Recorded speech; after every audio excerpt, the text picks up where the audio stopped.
ہم کریں گے ہر مظلوم کی حمایت۔ السلام علیکم ناظرین، میں ہوں حورین فاطمہ اور آپ دیکھ رہے ہیں حمایتی نیوز HD چینل۔ نظر ڈالتے ہیں آج کی اہم خبر پر۔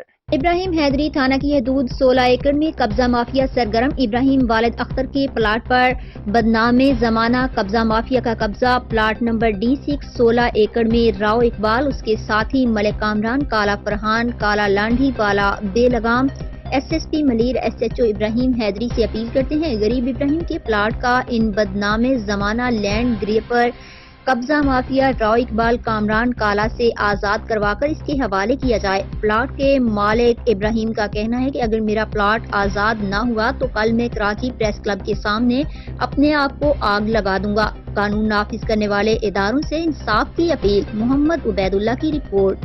اب تک کے لیے اتنا ہی۔ مزید خبروں اور اپڈیٹ سے باخبر رہنے کے لیے دیکھتے رہیں حمایتی نیوز HD چینل۔